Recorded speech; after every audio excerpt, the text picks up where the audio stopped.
This morning you made a reference to giraffe mourning, and that there's a different way of saying you're sorry to someone, and I wanted to hear what that was. Okay, let's real quick look at what I mean by giraffe mourning. Think of something you did that you wished you hadn't done. And recall as best you can how you talked to yourself when you said it, or did it, whatever you did.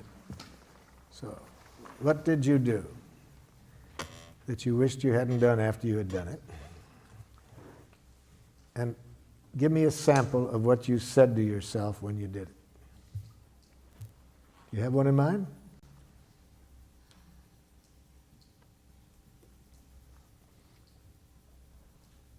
Okay. That I was feeling defensive and I criticized someone.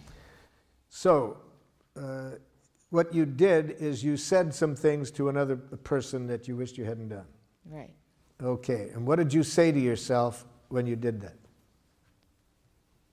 Well, usually in the moment I feel, defensive of myself. No, I want to concretely know, for this exercise, I need to know concretely what you say to yourself when you behave in a way you don't like. This is very important to answer your question about giraffe mourning. It's very important to identify what your inner educator is saying to you. See this?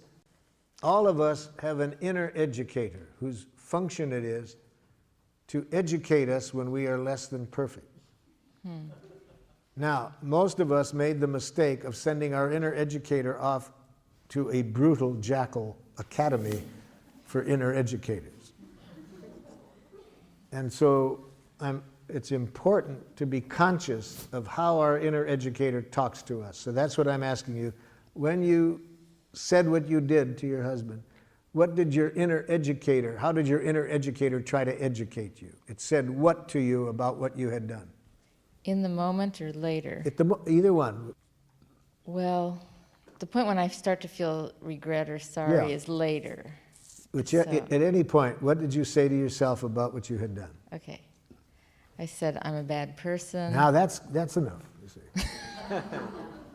See, your inner educator tries to educate you through penitence, through making you hate yourself for what you've done. It uses language that implies there's such a thing as a bad person. All right. Now, if you apologize out of that energy, that's jackal. Any apology that comes out of thinking you did something wrong is not going to be good for you or the other person. You with me so far? Well, I know it feels bad. Yeah, it feels bad. And I really want you to feel bad in this situation. But I want you to feel a sweet bad. A sweet bad that will help you learn from this without hating yourself.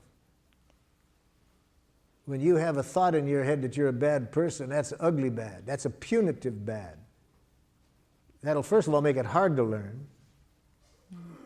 And even if you do learn, it's out of self-hatred. So whatever changes you make are at great cost. So that's your inner educator. That was your inner educator speaking to you when it said you're a bad person. Now, we've been learning today that all judgments are expressions of needs, right? So your inner educator means well. It really means well. It wants you to learn from this in a way that will serve life. It means well, it's just its language that sucks. Okay? So we don't want to hear what the inner educator thinks about us. We want to hear the need that isn't getting met, that it's trying to call to our attention.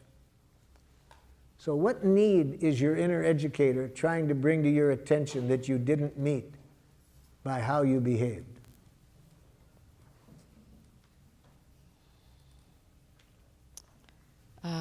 A need to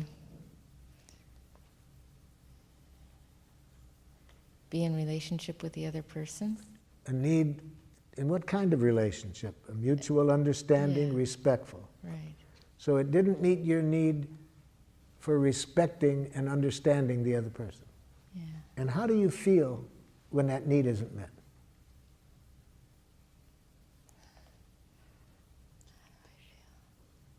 Guilty. then you still got the bad person image in mind. See? Yeah. If you still think you're bad, if there's any thinking still going on, that guilt comes from the judgment. Well, I feel separate and isolated. But how do you feel? What emotion do you feel about not meeting your own needs for understanding and respecting? See, the guilt comes from that image of bad person, but what feeling comes from not meeting your need to respond to this person with respect and understanding? Sad? That's a sweet pain. See? That's giraffe mourning. So if you say to the person, you know, the way I talk to you, I feel really sad. It doesn't meet my need for respecting you and understanding you. You see, there's no image in there that I'm a bad person. I'm sad. I didn't meet my own need for respecting and understanding you. Check with the other person what they'd rather hear. Whether they'd rather hear the giraffe mourning or the apology that you're a bad person. I'm getting the impression that apology isn't really the best service of being a giraffe. And I'd like to know if you could model, I'd like to see you model for me an acknowledgement of missing the mark, sinning courageously. If you recall earlier, I showed an example of that where I showed the person saying, I feel sad. I would have liked to have responded with more understanding than I did. So you're not using the word I'm sorry, you're saying I'm sad, you're telling your It's feelings. not so much the word I'm sorry. What we shifted from was thinking that I did something wrong, that it was bad. It's that thinking that is the problem. And the I'm sorry follows from that thinking. So it's not just that I don't say I'm sorry, I say I'm sad, if I'm sad. See, the word I'm sorry means almost nothing. People can say that and not feel anything. It's this, you say that to buy forgiveness. So if I'm feeling sad, I say that. I'm feeling sad, I would have liked to have been more aware of your needs, for example, where I didn't take the person's needs into consideration. But I don't say, I'm sorry, that was inconsiderate of me. There's no self-blame. I didn't do anything wrong. There is no such thing as doing anything wrong. What I did was not in harmony with my needs. I want to mourn that. I'm sad. I would have liked to have been more aware of your needs. Something like that. Does that give you the example? Very much so, thank you. Yeah. I have a question.